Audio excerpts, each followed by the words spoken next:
Hey y'all, welcome back to the party. It is me, your girl Britt Reacts, and today I'm back with another highly requested history lesson from the Fat Electrician.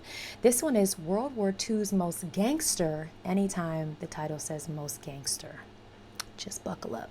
Most gangster naval brawl. USS Borie rams German U-boat 4-0 and the 5.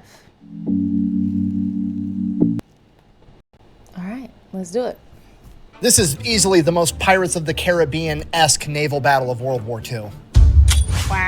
Today we're talking about the USS Borie, a Clemson-class destroyer, and its extremely young captain, Charles Hutchins, and in particular that time that they decided it was a good idea to ram into a German U-boat at 2 a.m. in pitch black in the Atlantic Ocean during a storm, and proceeded to get into what amounts to a naval cage fight. But first, a word from our sponsor. This video is brought to you by World of Warships, the first and probably only video game that I'm ever going to be a character in. Action stations!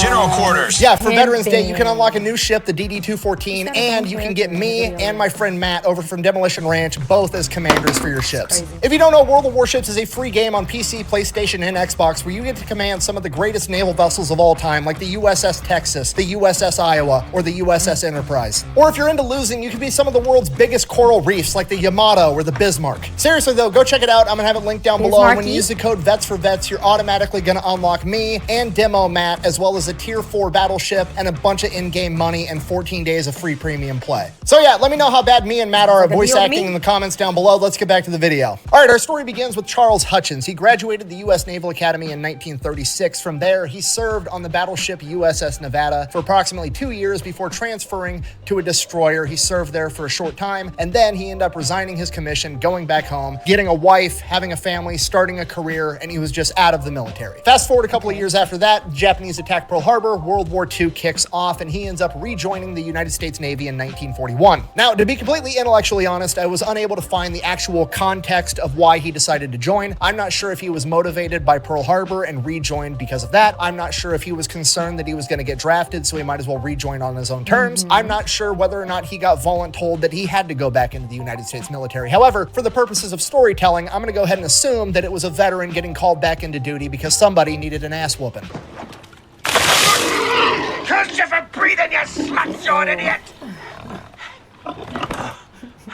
Mother's love. Regardless, 1941, he gets recommissioned and put in command of the USS Borie, which is a Clemson-class destroyer that's been in service since 1920. So obviously not a super new ship. In addition to that, the Clemson-class destroyers had a well-known flaw where they did not have a very tight turn radius. And while that's probably not good for any ship, it's definitely not good for your destroyers because they're supposed to be the smaller, more nimble ships that were going to be used to launch torpedoes, launch depth charges, and fight off submarines. Because of this, a lot of the Clemson-class destroyers, including the USS Borie, never actually made it into the Pacific theater. Instead, they were sent over to the Atlantic, primarily being used to defend supply convoys from German U-boats. So for the first couple of years, that's primarily what the USS Borie is doing. They spend some time down in the Caribbean, they go down towards Brazil, they're over by Morocco, just defending supply convoys, moving items from here to there. Then in 1943, they go on a convoy down to Casablanca, and once they get there, they're informed, change of plans, you're no longer just running defense for these supply convoys anymore. Now, the reason for this is there's been a new invention called the High Frequency Direction Finder, or the HFDUF. And this thing does exactly what the name says. Okay, this is something I've never thought about, like how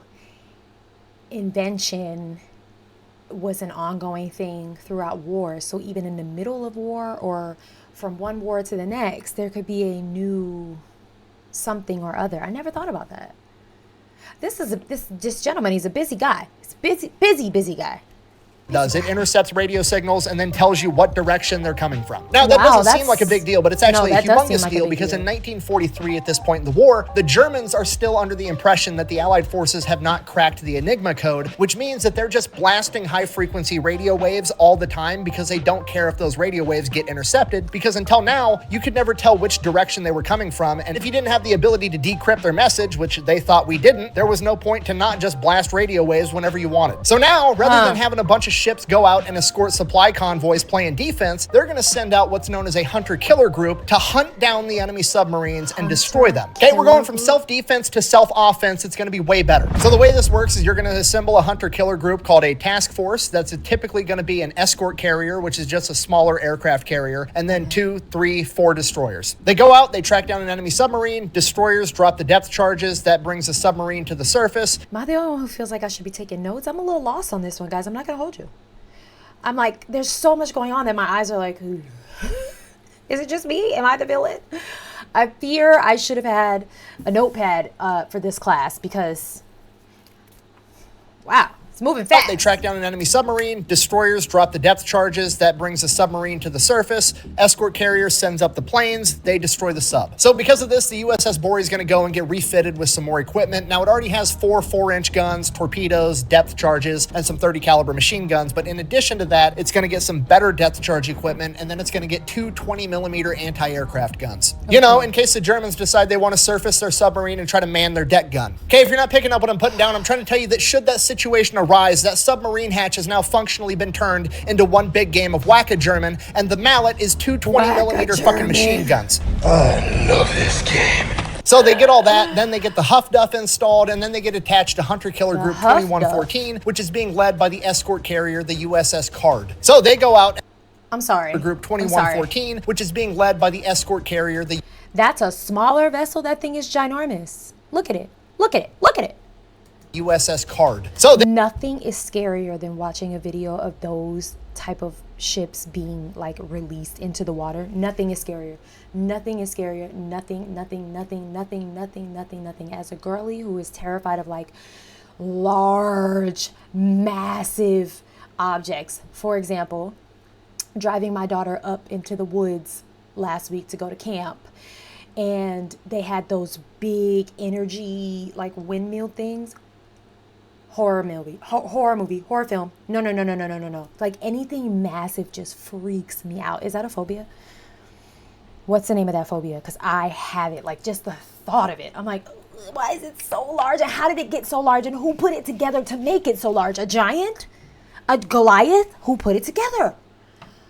That is a small Hunter version Killer Group of 2114, which is being led by the escort carrier, the USS huge. Card. So they go out and they start hunting down German submarines. You have to realize this is one of the first Hunter Killer groups that the Americans have ever used, meaning the Germans don't really know what hit them. And because of that, they absolutely wreck house. On their first couple of missions, they for sure sink 4 submarines. They have 3 more probables and then a ton of damaged submarines as well. Because of this, the task force ends up getting awarded the Presidential Unit Citation, which if you don't know, is the equivalent to the Medal of Honor, except for a military unit. Now, out of those 4 that were sunk, one of them was sunk by the USS Borie utilizing torpedoes. And what happened was the Germans got out of the U-boat, they got into their life rafts, and they surrendered, and they started firing these star clusters up in the air. And the Americans just kind of figured like, oh, they're still surrendering. They want us to see them, know where they're at. So they go out and they're attempting to rescue these Germans. And what had actually happened was they were utilizing these star clusters to signal where they were to another submarine. And that German submarine ended up firing a bunch of torpedoes at the USS Borie. Luckily, they missed, and they still were able to recover all of the German sailors. After rescuing those Germans, they have to take them back to a port, and to get there, they have to sail through a hurricane, which they said was absolutely horrifying, drop off the Germans, then they go out again on their 4th war patrol, and that's where shit really gets out of hand. So they go out on their 4th war patrol, they're looking for enemy subs. The first time they make contact with one is actually on October 31st, 1943, aka Halloween. Everything goes according to plan. The destroyers drop the depth charges, the enemy submarine surfaces, except there's actually 2 of them this time. And one of them is quite a bit bigger than the other one. This is a milk cow submarine, which is just a larger German U-boat that has a bunch of other supplies, ammunition, food, and fuel, and all the other smaller submarines stop and get resupplied by this large submarine. So if they can take out this big submarine, it's a huge deal, because not only does it hamper that submarine individually, but it messes up the entire area of operation for the German U-boats. So the USS Card sends the planes up in the air. They start attacking the submarines. They end up sinking the smaller sub, which was U-boat 584, but the larger U-boat, U-boat 91, actually ends up submerging and trying to make a getaway. Now, the problem is that U-boat 91 is fleeing away from all of the shipping lanes, which is kind of where the task force is still trying to remain in that area, because that's where all the supply ships are. And the U-boat knows that, and it knows that if it goes out into the open ocean where there's not going to be any ships that it can attack, the Americans are probably going to decide to stay and guard that shipping lane instead of chasing it into the open water, which is a brilliant strategy on the Germans' part, because they're partially right. But also, America's petty. You fucked with our boats, prepare to die. Don't mess with our boats. How many times does our teacher have to tell y'all that? Don't mess with our boats. Don't be crazy.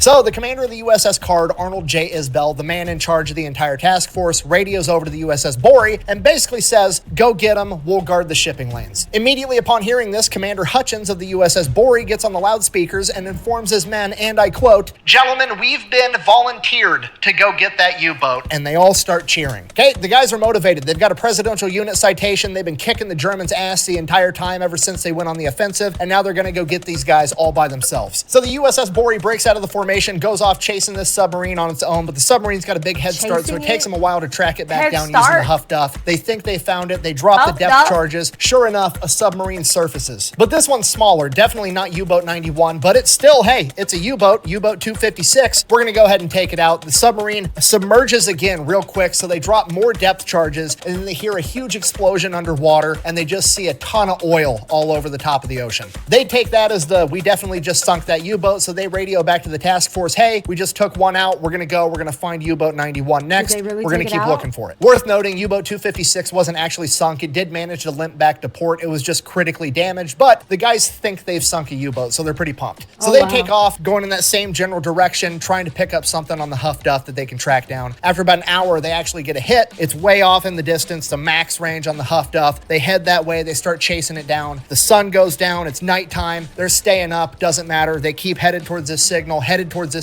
By the time they reach it, it's 2 in the morning, and it is pitch black outside with 15-foot waves on a very rough ocean. And between being pitch black outside and the 15-foot waves, it's definitely not the time that you want to engage in naval warfare. Right. However, if we don't touch their boat first, they're going to touch ours, so fuck them. Do not touch these. This is a no touching them. So they get to where they think they're right on top of this sub, and they go to dump some depth charges, but the equipment malfunctions, and it dumps every depth charge they have loaded. The men on board said that the explosion was so large that it lifted the entire stern out of the water. Okay, just so we're on the same page, this is a 1,300-ton warship, okay? That's like 2.4 million pounds, and part of it just got lifted out of the water by this big-ass fucking explosion. So obviously, considering the destroyer damn near took flight, the submarine is damaged, and they had to surface. We gotta start giving credit to the curse words that like lift things and make them feel a little bigger. You know, he could have just said to this big boat. It lifted the portion of this big boat out of the water. But no, he said this big A effing boat. And it just gives a little more oomph. Wouldn't you agree? Wouldn't you agree? They need to start letting teachers curse in the school, maybe. Maybe the kids will pay attention more. I'm locked in. So obviously, considering the destroyer damn near took flight, the submarine is damaged and they had to surface, and they're like 400 yards away from the Borie. Remember, it's 2 a.m. and there's 15-foot waves, so it takes them a minute to actually spot the sub with the spotlight, and by the time they see it, the Germans are already on top of the sub manning all the guns. So the Borie opens fire with the 4-inch guns and begins hitting the submarine. The submarine returns fire, and after a couple seconds of exchanging, all the Germans on top of the sub are dead, and they've disabled the main gun. From here, the Borie starts closing in on it, and the German commander realizes he doesn't have any other option but to try to do a U-turn, because he knows that subs turn significantly sharper than American destroyers, and turn around and be able to get behind the destroyer to hit it with torpedoes to be able to kill off the USS Borie. And Commander Hutchins realizes the exact same thing, which means there's only one thing to do. As the U-boat is turning at a sharper angle, the USS Borie is going to have to intercept it, ram it, and cut it in half. So Commander Hutchins gives the order over the loudspeakers. They pick up as much speed as possible to ram this submarine as they continue firing on it as they close in closer and closer on a collision course with this sub. The USS Borie ends up colliding with this submarine, U-boat 405, at a 30-degree angle, but because of the 15-foot waves, when they collided, the USS Borie was higher than the submarine was, and it didn't cut through it, it landed on top of it. So the USS Borie is essentially high-centered on U-boat 405, and U-boat 405 is so critically damaged that it can't submerge anymore, so they are essentially stuck on top of one another in the pitch black of night at 2 a.m. with nothing but spotlights riding. What in the final destination? It's the pitch black at night for me. Oh, sweet baby Jesus. And have y'all seen submarines? Do you know how small they are on the inside? Just, Lord, come get me. Take me now. Don't let me suffer this way. Out 15-foot waves together. I beg your pardon, madam, but get off! which is Lion horrible King. for the USS Borie because Zazu. now none of the guns on the deck can aim low enough to actually hit the sub because it's literally underneath the boat. And while U-Boat 405's main gun has been disabled, which is good news for the Americans, it still has 6 anti-aircraft flak cannons on top, which are going to do some damage at point-blank range. So at this point, all the sailors on the USS Borie are like, fuck, we need guns. Some of them go to get guns. They got shotguns and Thompsons on board. In the meantime, the rest of the sailors just start throwing everything not bolted down at the Germans as they're trying to come out of this submarine to man the guns. And what happens next is going to come directly from the declassified after-action report, and I quote, "One man was killed by a knife thrown from Borie's deck and which buried itself in the man's stomach. Another was knocked overboard by an empty 4-inch shell casing thrown by the gun captain of gun number 2, which he could not bear." Okay, I'm gonna go out on a limb here. Shell casing kill, probably pretty rare. Getting a knife kill on a dude inside of a fucking submarine, probably the only time it's ever happened in human history. I saw that. Britt killed a guy. Did you throw a trident? Yeah. For a couple of minutes, it just turns into a complete shit show. The Germans are shooting at the Americans with flare guns while the Americans are throwing random shit at the Germans, trying to make sure they don't make it to the flak cannons. But then the other Americans finally show back up with the shotguns and the Tommy guns, at which point the Americans are just farming the Germans for XP. I mean, they've got one spawn point with one hole they have to crawl through. They've got no shot. Regardless, the Germans still continue to try to make their way over to the flat cannons, but get mowed down almost every time. A couple of them actually do make it to the flat cannons and open fire, but they don't last very long. And while that's going on, you've got a bunch of dudes with crowbars trying to pry the ship off of U-Boat 405 so they can break free. And those guys aren't aware of it at the time, but below deck, the USS Borie is critically damaged and taking on water, and the damage control crew down below is in full swing, doing everything they can to keep the pumps running, to keep water out of the ship, and to keep the engines going so they can reverse away from U-Boat 405. And while all of this insanity is going on, Commander Hutchins still has the wherewithal and the knowledge and the understanding of the men that fight wars to get over the loudspeakers and yell, "Do not board the enemy vessel," which was 1,000% going to happen if he didn't tell him not to. After 10 long... He's like, I know who I'm dealing with. I know what's going to happen. No. Gather yourselves and don't. Crazy minutes of what amounts to a pirate fight, they finally managed to break free from U-Boat 405, and by this time, the damage control guys down below deck are literally up to their elbows in water, and the pumps are not keeping up. So at this point, the USS Borie, critically damaged, taken on water, can only move at a reduced speed. Same thing with U-Boat 405, critically damaged, only able to move at a reduced speed, and it's missing half or more of its crew. And at this point, you're thinking like, okay, maybe both of them should just call it a day. But no, the second U-Boat 405 breaks free, they immediately start maneuvering to get around and get that angle they need to fire torpedoes at the USS Borie. What a stupid son of a bitch. And Commander Hutchins isn't going to be able to do shit about it. He's got worse maneuverability. I'm sorry. It's so good. It's so good.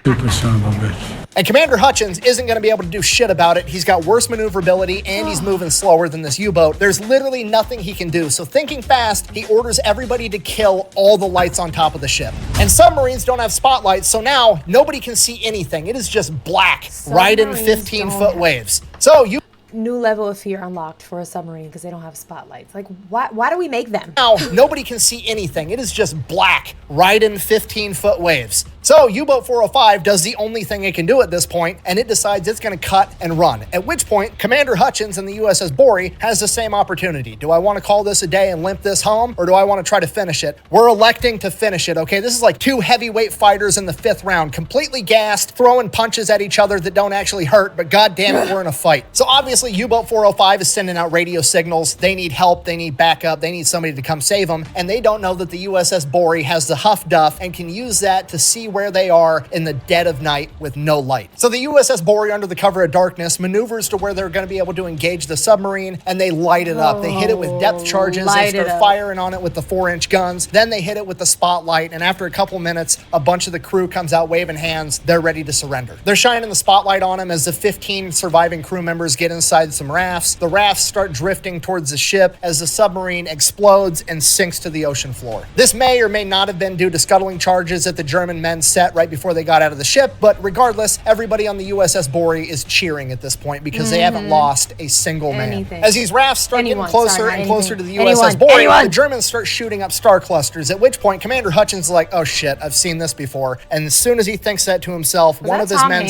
Commander Hutchins is like, oh shit, I've seen this before. And as soon as he thinks that to himself, one of his men screams, torpedo incoming, because they spotted it in the water. He orders the USS Borie to bank as hard and as tight as it possibly can to avoid this torpedo, which it luckily does. Unfortunately, this evasive maneuver forced them to actually drive right in between the two life rafts, splitting them apart, which may or may not have capsized the rafts and killed them. We have no idea, and the USS Borie wasn't sticking around to find out because there's a sub out there shooting torpedoes at him. The USS Borie takes off doing a zigzag pattern trying to evade this submarine. Hopefully that sub is going to stop chasing them and go rescue their guys. And below deck, things are not looking good for the USS Borie because at this point, Lieutenant Morrison R. Brown, the engineering officer, is standing in water up to his neck trying to keep the ship afloat after ordering all of the other men above deck. And he continued to do this until there was literally no room left for him to breathe inside of the engine room, for which he would be awarded the Naval Cross. Other members of the damage control crew would also receive the Naval Cross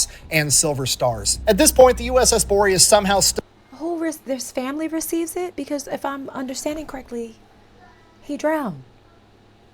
Right? Oh, that's still so managing sad. to barely limp along moving forward, but they've lost all auxiliary power. The pumps below aren't keeping up, and this ship is absolutely going down. Commander Hutchins, just trying to buy time, orders all of his men to start throwing over any extra weight they can find. By this point, it's daylight, which is honestly worse because that means that the enemy submarines are going to be able to see them. In addition to that, the generator for the emergency radio and the homing beacon isn't working, so they're not going to be able to radio for help. So the communications officer does the most MacGyver shit I've ever heard of in my life and manages to get the emergency radio generator running with the alcohol-based fuel from a torpedo, aka torpedo juice, and Zippo lighter fluid. Shortly after that time, they're able to send the radio message out to the task force. The USS Card sends up planes to go find them. Once the planes actually spot them, okay, that's good. Now they just have to keep the boat floating long enough for the task force to make it to them. So that's what they do. They do everything to keep the ship afloat while they wait, and they wait, and they wait, and hours go by, and it's noon, it's 1, it's 2, it's 3, it's 4 o'clock in the afternoon, and the sun's starting to go down, and finally Commander Hutchins has to make the call, because if he has to abandon ship in the middle of the night, it's going to be a catastrophe because they don't have any power for lights anymore, and nobody's going to be able to see shit. So he has to decide if he thinks this boat can stay up afloat all night long, or he needs to get his men in the life rafts right now. So he makes a call. He orders all of his men to abandon ship and get in the life rafts, and they are in those life rafts all night long, and during that time, 27 men die from hypothermia and injuries from the previous day's fight. The next morning, the task force does show up. The rest of the men get saved, and the USS Borie is still kind of barely half-ass floating above the waterline, and we can't leave that behind. So the USS Card sends up some dive bombers. They sink the USS Borie. Despite the loss of the USS Borie and some members of its crew, it is still seen as a tremendous victory and the turning point of the Battle of the Atlantic. For that, Commander Hutchins was awarded the Navy Cross. So in conclusion, that is the story of the USS Borie and her crew, the ship that helped usher in the end of German Wolfpack. This one felt like the least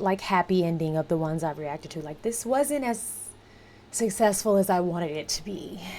But, you know, all is fair in war, I suppose. Dominance in the Atlantic Ocean and usher in a new era of American hunter-killer groups. Thank you for watching. Best way to support the channel is go buy some merch. Doesn't really work when I'm wearing a sling. Fluck will put it up on the camera. Thanks for watching. Quack Bang, out. I think the I know a million of you have already asked in the comments section already by this point in the video. I tore my pec doing jujitsu and had to have it repaired. So they basically like drill a hole through my bone and then grab my pec tendon, pull it through my bone and put a pin through it. And then my bone has to re-heal around my pec. So I'll be in this sling for like the next 6 weeks. It'll be a good time. Thanks for watching. See you guys later. You will have a chance in the next 10, 20, and 30 years to serve the cause of freedom and your country all over the globe, to hold positions of the highest responsibility, to recognize that upon your good judgment in many cases may well rest not only the well-being of the men with whom you serve, but also in a very real sense the security of your country. I can imagine no more rewarding a career, and any man who may be asked in this century what he did to make his life worthwhile, I think, can respond with a good deal of pride and satisfaction. I served in the United States Navy. I know that's right. Say it with your chest. I think today was the deadline for the giveaway that Professor Electrician was giving to win a Jeep. So I don't know what y'all are doing. Leave this video and go make sure you've submitted to that by ordering some merch. Okay? Yeah, this one didn't have like the hoorah at the end. Like, you know, it was still a win, but it's heartbreaking to think that like all those men lost their lives in hypothermia on a raft overnight. Oh, God bless. All right, well, on to the next. I hope you enjoyed this one, and I hope you have the day you deserve. Bye. Doom, doom.